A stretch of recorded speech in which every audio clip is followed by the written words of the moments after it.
Samia Suluhu ajificha baada ya Padri Charles Kitima kuibuka tena na kuwasha moto Ikulu.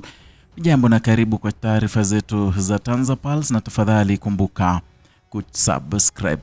Kauli ya Katibu Mkuu wa Baraza la Maaskofu Tanzania Charles Kitima kuhusu uhusiano kati ya siasa na uchumi umeibua mjadala mpana ndani ya uwanja wa siasa za Tanzania, huku ikigusa moja kwa moja uwezo wa vijana kushiriki kikamilifu katika maendeleo ya taifa. Padri Kitima akizungumza Aprili 7 mwaka 2026 alitoa hoja nzito inayolenga mwelekeo wa siasa za Tanzania na maisha ya wananchi, akisisitiza kuwa umaskini hauwezi kuondolewa kwa maneno bali kwa vitendo vinavyounganisha siasa na uchumi. Kauli hiyo iligusa kundi aliloliita mbele kwa mbele, akimaanisha kuwa wanaoshiriki siasa kwa kauli kali lakini bila matokeo ya kiuchumi katika maisha yao ya kila siku.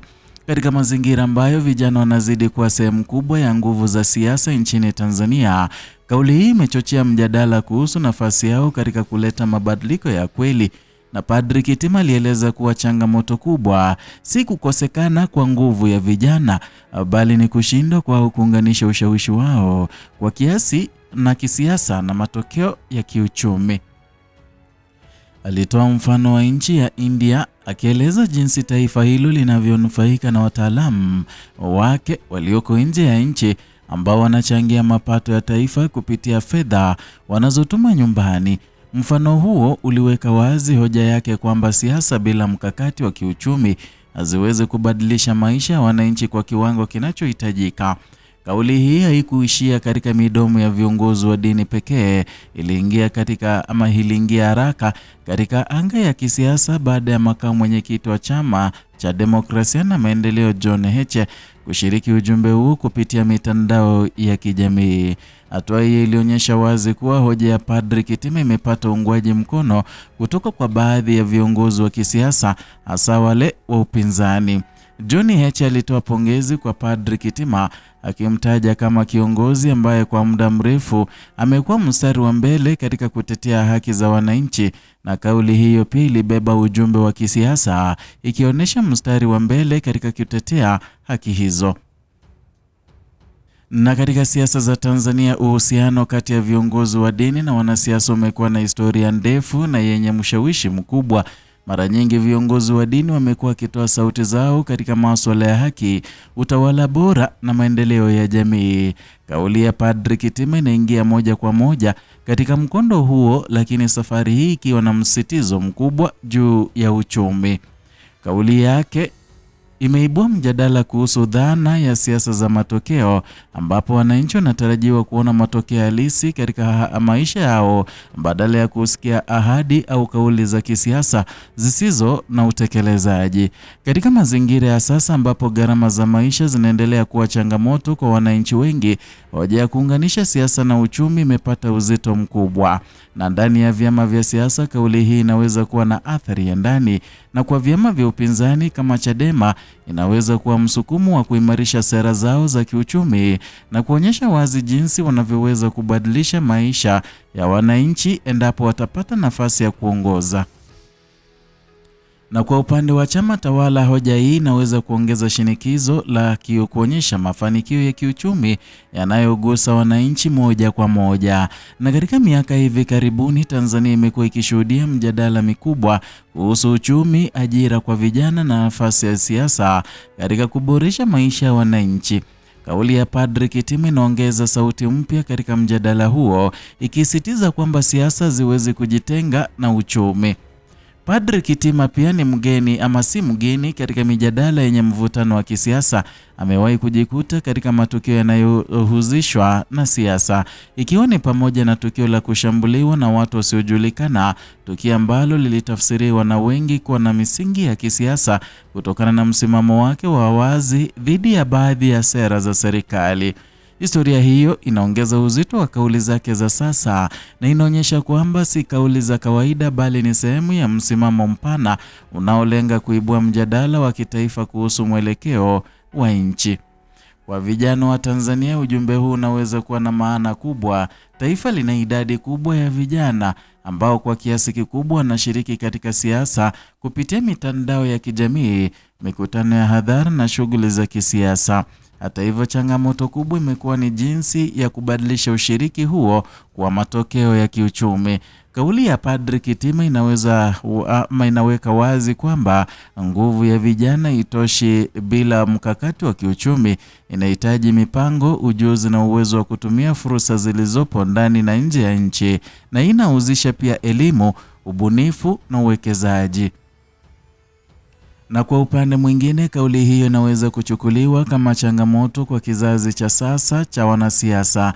Inauliza swali muhimu: je, siasa zinazofanyika leo zinaboresha maisha ya wananchi kwa kiwango gani? Na katika mazingira ya uchaguzi, hoja kama hizi huwa na uzito mkubwa.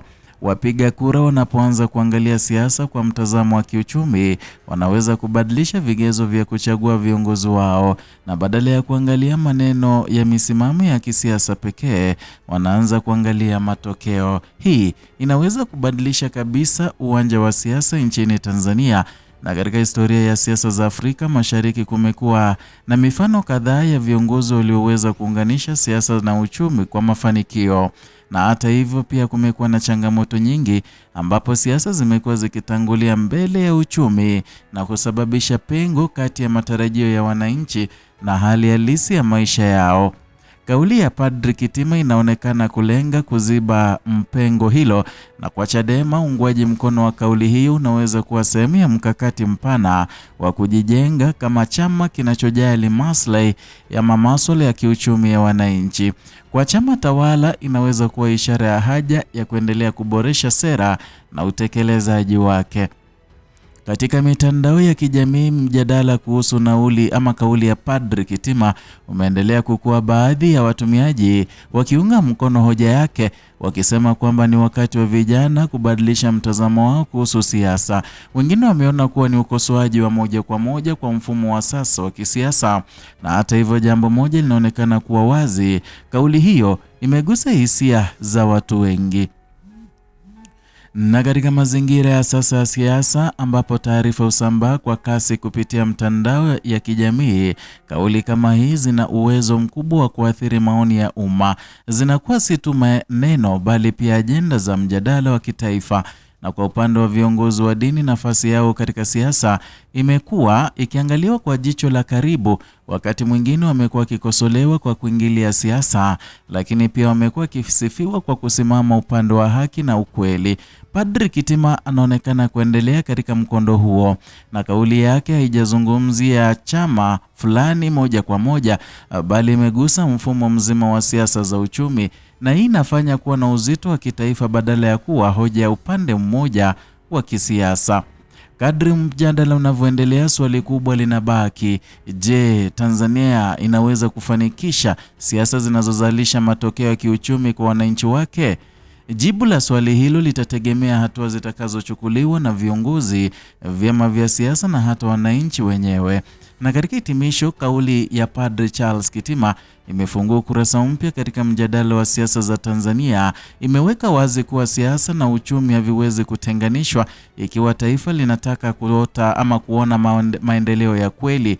Wale wanaoweza kuunganisha vipengele hivi viwili wana nafasi kubwa ya kuongoza mjadala wa kisiasa katika siku zijazo, huku wale watakaoshindwa kufanya hivyo wakikabiliwa na changamoto ya kupoteza ushawishi wao kwa wananchi.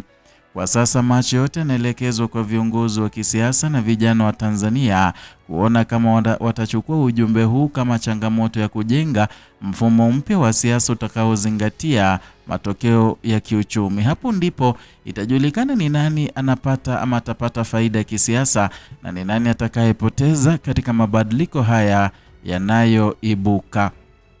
Mpenzi mtazamaji, ni hayo tuliokuandalia kutoka hapa TanzaPulse, channel yako pendwa inayokuletea taarifa hizi pamoja na zingine kwa kina bila kupindisha. Zidi kuwa nasi kila wakati kwa taarifa